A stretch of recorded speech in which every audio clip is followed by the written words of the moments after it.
What is up, wrestling fans? Welcome to another Pay-Per-Viewpoint post-show edition of the Smark Moment Smack Talk podcast. It is time to talk about part 2 of WrestleMania 41, WrestleMania Sunday, WrestleMania Night 2, or whatever you want to call it. That just went down. I've got the screen up beside me of like the post-show thing that they're doing. I'm doing my own post-show, of course. And if you don't know who I am, I'm Tony Mango, joined by anybody that's in the live chat for tonight. So as you are listening to this, drop a comment in the live chat. If you want to make sure that I see it, make sure you take advantage of the super chats as well. If you're listening to this after the fact, totally cool. Hit the like button, make sure you subscribe, ring that notification bell, do all that same kind of stuff that you would normally do. But if you do want to help us out on the monetary side of things, the thanks button is kind of your equivalent of the super chat. Just to get them the other stuff out of the way, promotional wise, make sure that you have, if you want to pass this around, you can click the share button, put that on like Reddit or whatever it might be. That stuff helps out quite a bit. As I mentioned before, the YouTube channel membership is basically the same thing as the Patreon. So if you want access to stuff like the Darkcast tier and the Pick Your Poison tier and whatever it might be, especially even that situation with Discord that I was talking about before, where we're going to try to get people involved and kind of do like an open mic sort of thing, then that's going to most likely be a part of the Patreon as well. So keep all that in mind. Now, if you haven't joined our Discord server, go ahead and do that. It's got that link up on there. I don't have a custom link yet, but I'm going to try to look into that and see what we could do and get like discord.gg/smarkoutmoment or something like that. But right now it's all just sorts of just random letters and numbers and stuff. Also, Redbubble and TeePublic for your merchandise if you want to pick up anything along that front. That all helps out quite a bit. So, got that out of the way. Don't got to worry about that anymore. The chat's going along. I'm going to try to read some of that here and there. See, we got Peter, we got Astrograph, we got Michael, we got Ted E. So let me just read some of the stuff. We believe tonight was better. Yes, night 2 was definitely better than night 1 in my mind as well. Very upset the musician wore upside down crosses mocking God on Easter weekend. Which musician did that? I wasn't paying too much attention to the musicians actually for this night. Austin 316 says, please don't sue me. We're going to talk about that too. Do you think The Rock should have been there at the end? Absolutely. And we will come back around to that as well, of course. I do want to start this off by saying that I think overall night 2 was better than night 1. I think that if you have to condense this into a one night WrestleMania, the way that they used to do for, 35 years, that a lot of stuff that would have been cut from it came from night 1. I mean, realistically, they would have had the World Heavyweight Championship on there. They would have continued to have some of those matches anyway, but I don't think that we would have had the El Grande Americano match. I don't think that we would have had the Jade Cargill and Naomi match. I don't think that the tag team titles would have been on the line. It seems like that was predominantly more of a marketing decision to get that video game thing out there, which, of course, it was abhorrent the amount of commercials and stuff that they had for this episode of this premium live event. They just, it's all over the place. It's Infinity logos and the Minute Maid stuff and all that. It's never going to get any better. It seems it's just going to get worse. So, that'll always be a complaint on my end. Another complaint that I have on this is, yet again, no good entrances. They cheaped out. They phoned it in. They didn't care.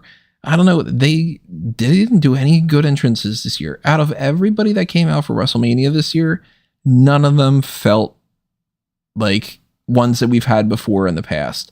None of them felt, to be perfectly honest to me, I think that the best one that happened this entire time was probably Tiffany Stratton's.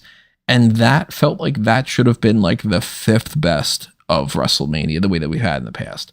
So I hope that this isn't a sign of going forward that they're going to have it's just going to be people come out in cars and stuff, which Cody had this stupid thing tonight where it was like these BMX people or something. I don't even know what it is.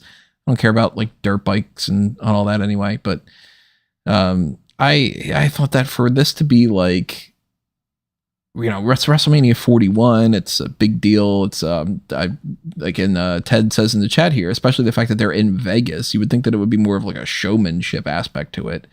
And WrestleMania did not feel like that this year to me whatsoever. The set, to a certain extent, yes.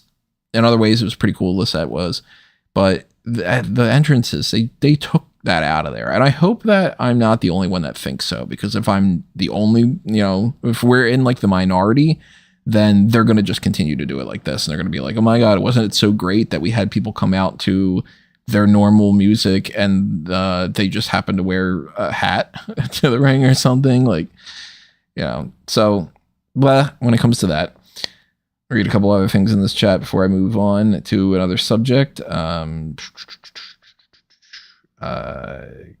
giving Cardi B, the abuser, a SummerSlam host spot.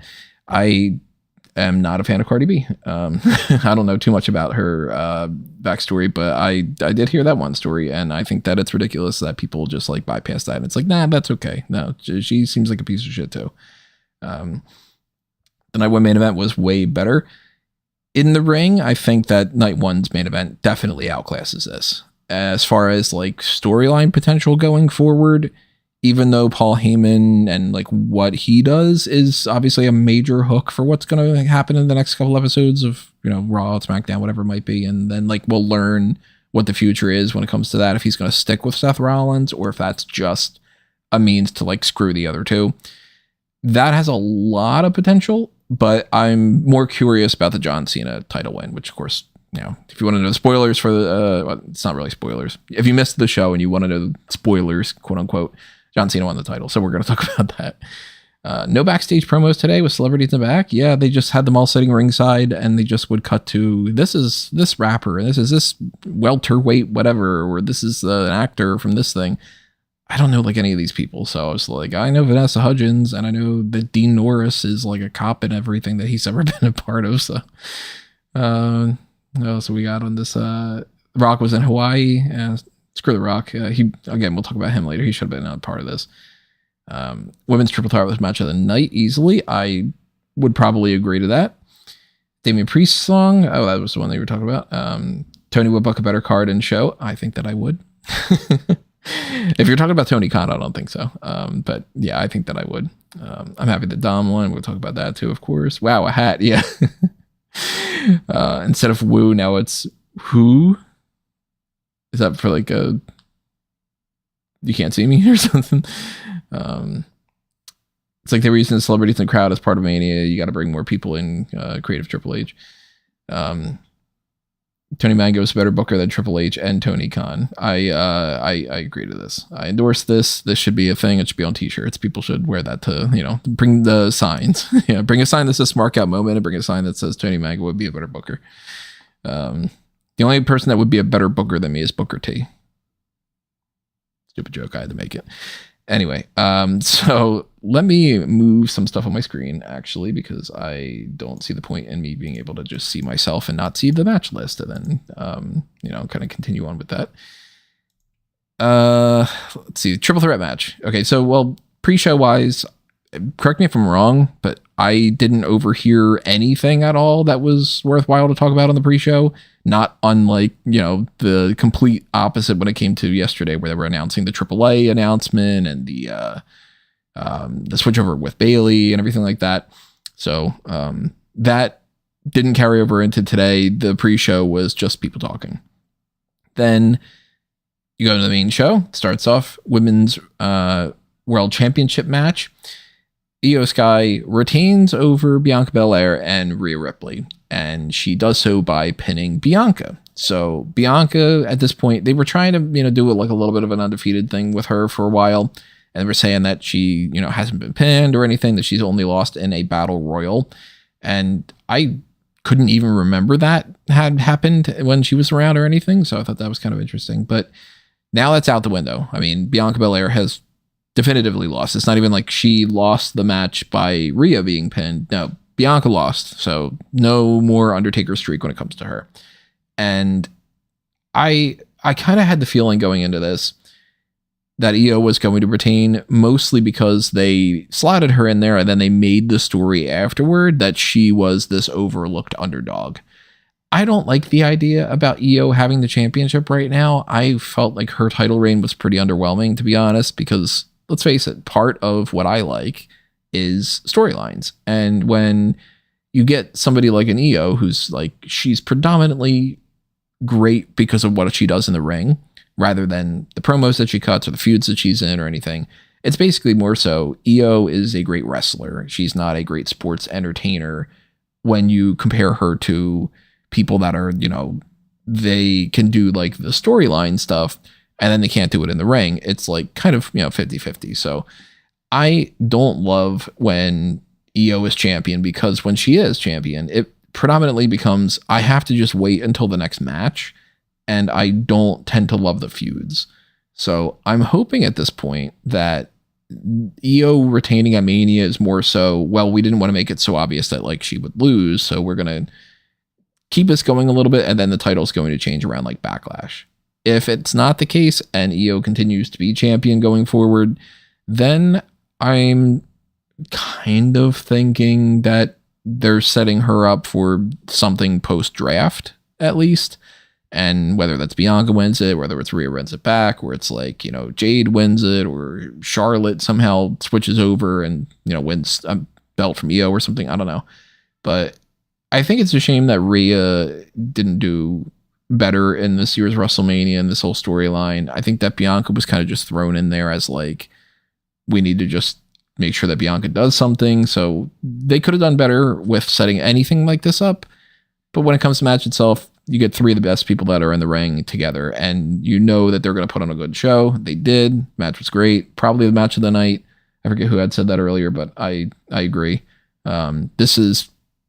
It's not, if it's not the match of the night, it's number 2 with like a very close thing, but I think it's more so it was the best match. Read a couple other things in the chat again. I would put a sign of Smark at moment if I could ever talk myself into going to a show. Yeah. Especially with how pricey they are these days. I mean, it's ridiculous.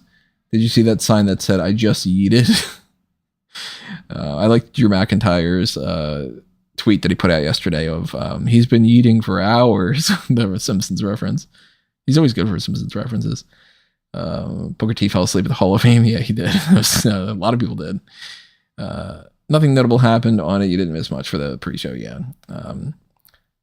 Let's see. We got Your Wrestling News said WWE wants to buy the WCW World Council Wrestling.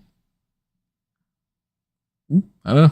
I don't know much about them. Kind of want them to buy New Japan, to be honest. I'll read this couple of the other stuff a little bit later on. So yeah, so Io is champion still. Where that takes any of the three of these, we don't know. We don't know when the draft is happening. They haven't announced that yet. So if it's pre-Backlash, then I think we can get some completely different scenarios happening. I think it's probably going to be right after Backlash, or something that's like, well, will take place before Backlash, but it's not going to go into effect until after or something. So I could very well see a rematch between these three. I could see Io and Bianca or Io and Ripley getting some kind of a match. We're going to have to see. I don't know. Completely different for all I know tomorrow. Sin City Street Fight was next. Damian Priest against Drew McIntyre. Drew McIntyre wins with a Claymore to, I believe it was like, he hit Priest when like Priest had the chair behind him, I think, in between the turnbuckle. I think that was the end of the match. A couple of matches go by and, hours go by. I'm starting to forget some of those details. But good match. Not as good as the Women's World Championship Triple Threat. I always like when people have like hardcore matches and they get like some really cool spots in there. I didn't think that there were really any that stood out to me, but I did appreciate one of them in particular, which was that Damian Priest was on the outside and getting ready to do another move. And that's just when McIntyre just pushed him. It's just a simple push. And then he falls backward, lands on the outside through 2 tables that were out there. It's very simple, and it's an understated thing. They didn't have to do some kind of crazy maneuver or like flip or something. And it's believable, and it, took those tables out. Because once they set the tables up, that they're not going to finish the match before the table is taken out. And I tend to just go like, all right, well, I'm just watching for that. That was not the moment that I thought that they were going to do that. So I like that quite a bit. Drew McIntyre wins, so that is furthering my theory that he might be the next challenger for one of these championships. Could be for Cena, but I don't think it's necessarily going to be. I am kind of more so anticipating that Jey Uso is going to move over to SmackDown in the draft, and John Cena will be on Raw. And then if they do swap the titles like that, then I think that McIntyre stays on SmackDown and he becomes somebody that's going to feud with Uso going forward. So if not, then it could be Rollins who's feuding with Jey Uso going forward. And maybe Drew McIntyre ends up having the thing with John Cena, which I'd be down for either of those. I think I'd be more interested, though, in the McIntyre and Cena feud. So I'm kind of hoping that prediction is a little bit wrong for me. Let's read some of the other stuff in the chat. After the review, Tony should say who should trade from AEW and WWE. I see some wrestlers that aren't as verbal could go to WWE or to AEW. Maybe we'll do a little bit of a special there for like another draft of how would you switch people between the rosters if you could. I think we either did something like that last year or I was thinking about doing it last year, then ended up not having time or something. But that would be fun. Like who should move in the draft, WWE, and then like who could move between those rosters. I'd like to do that. Let me write myself a little note about that before I completely forget, which I probably am going to if I don't. So let's go Darkcast, AEW, WWE, draft ideas. Cool. All right. That's in the mix. So Drew McIntyre comes out dressed up as like some kind of, he raided the Halloween closet thing. Damian Priest comes out with a band doing whatever song. It's all they cared about this year for entrances was, are you wearing something? Which that doesn't mean much for the entrance. I mean, it helps with the entrance, but you know what I mean? It's like you need other visuals. You need other musical things going on. If you're just having an outfit that is like a fancy outfit, then yeah, you might go on like the best attire of the year list, but that's not in and of itself an entrance. And it was either that or a car, or you had the band, or you just had nothing. So, let's see. Fatal 4-Way was next for the Intercontinental title. Dominik, Mysterio, Bron Breakker, Finn Balor, and Penta. And all four had a good showing, I think. They all had their moments. Like Bron starts the match and immediately charges for Dom. Dom's like, the weakest link of the bunch, so he is doing some maneuvers here and there to like kind of sneak his way in and all. Penta just straight up gets a couple near falls. Balor's just doing his stuff. And they did the match finish that I was hoping that they would, where it's like Balor is about to get a pin and Dom steals it from him, or that he would pin Balor, and they actually did both. They this ends with the coup de grace on Penta.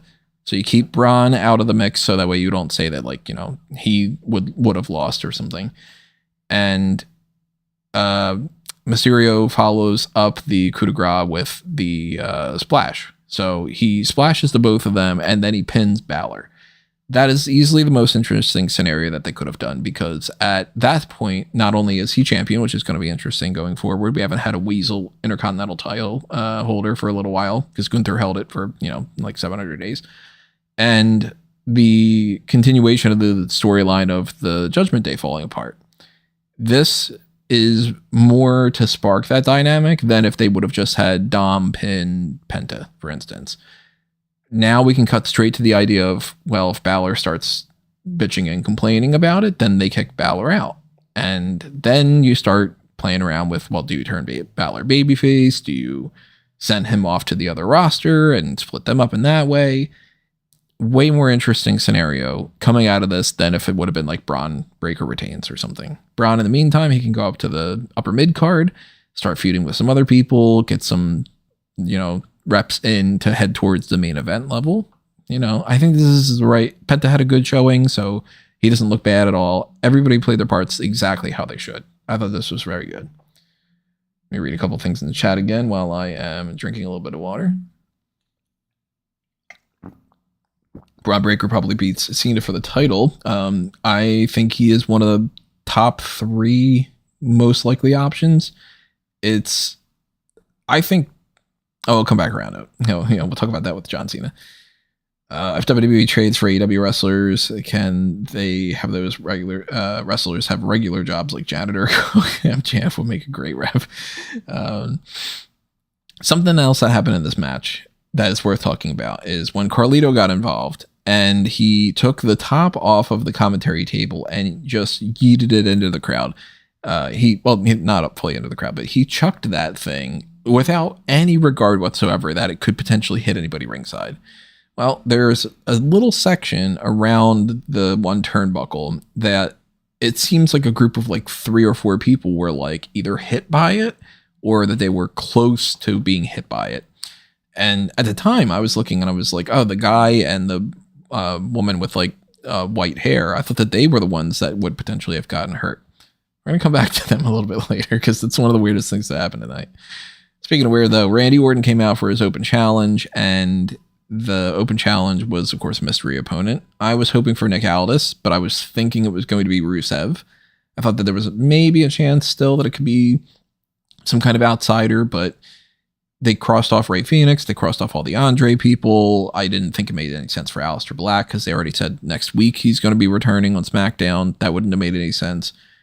I completely wrote off the idea that it could be Joe Hendry, and turns out I was dead wrong on that, which is, it's interesting that they're doing that, because if WWE really is serious about this TNA thing, maybe, I mean, we just said the news that they bought AAA. Does that mean that maybe they actually did kind of buy TNA and we just haven't had the announcement yet? And now they're so invested that they're like, well, let's use our TNA champion, get some more eyes on that product and all.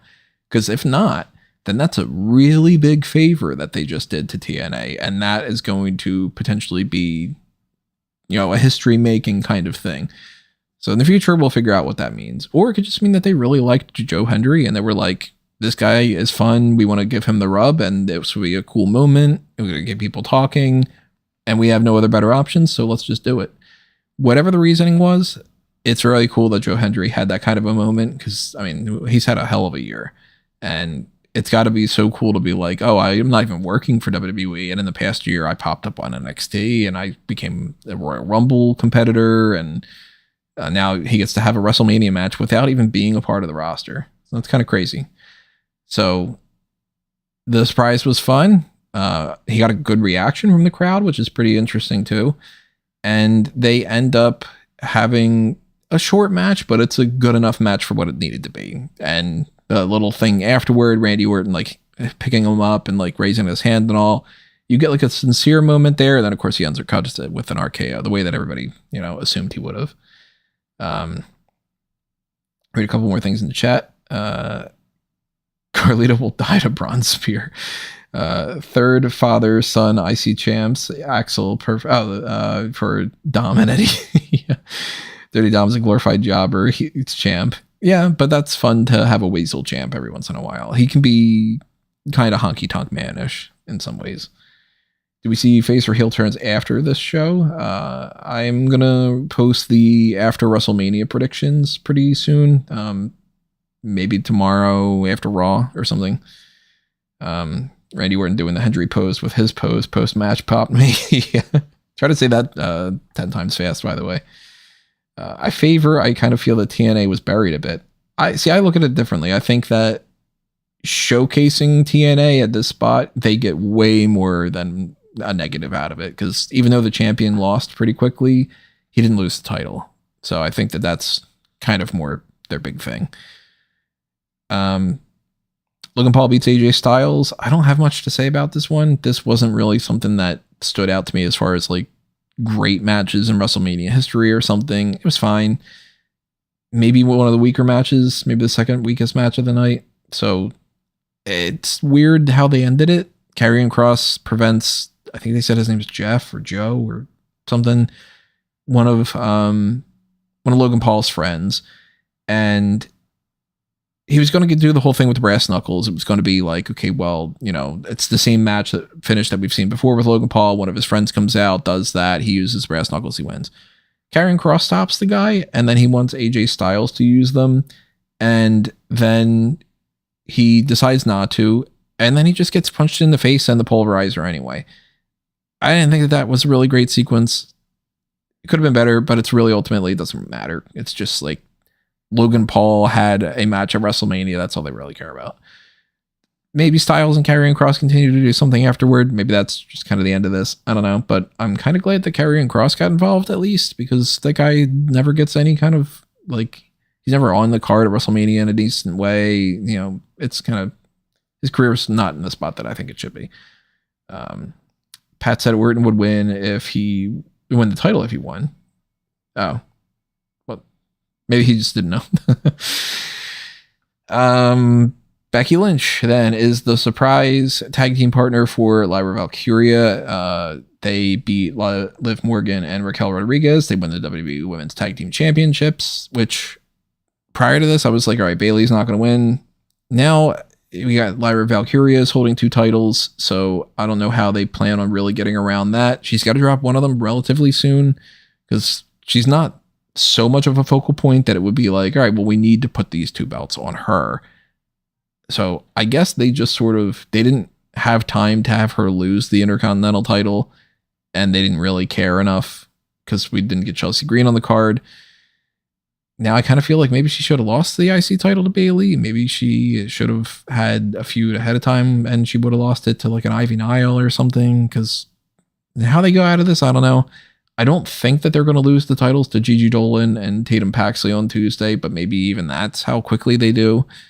I think more so there's a chance that Lyra loses her title first before she and Becky both lose the tag titles.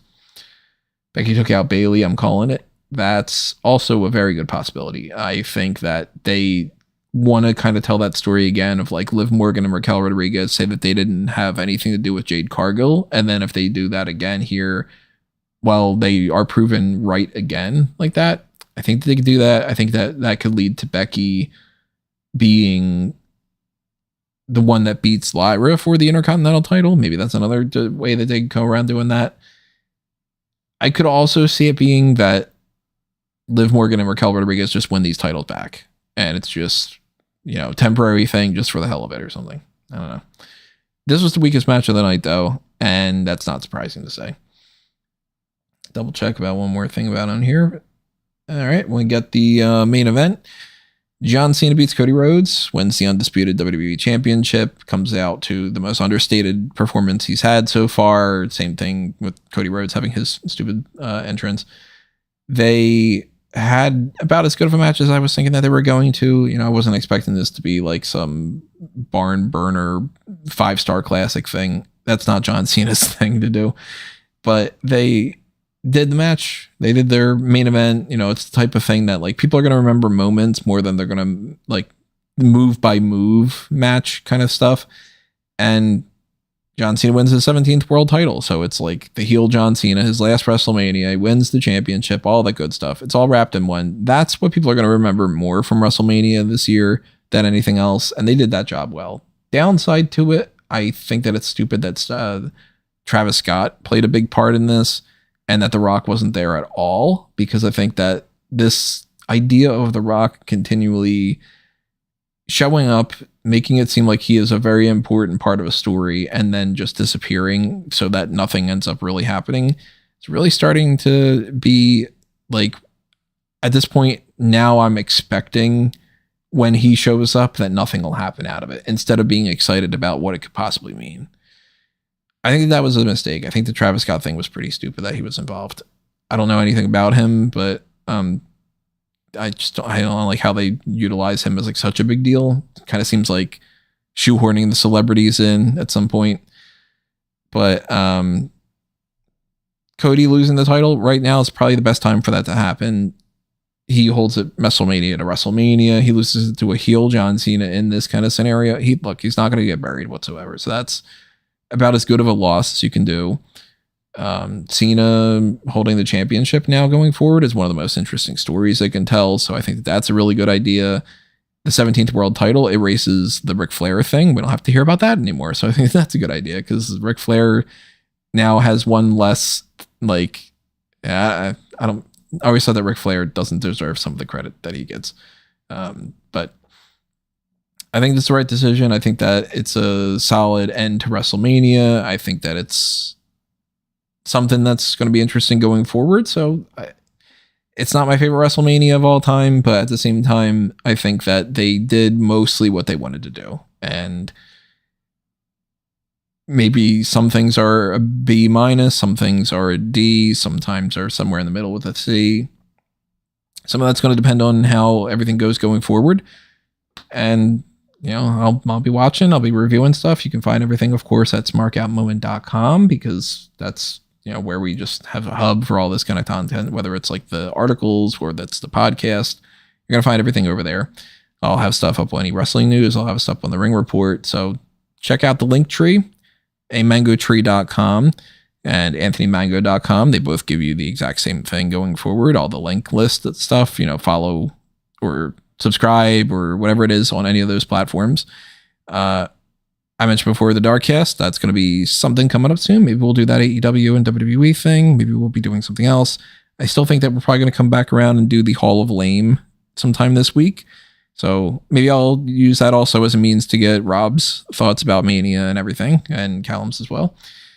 Keep in mind that the Fantasy League is going to be wrapped up. So we'll have some news from that from Callum to talk about the winner and whatever. I don't know who was ahead in the points or anything. I have no idea.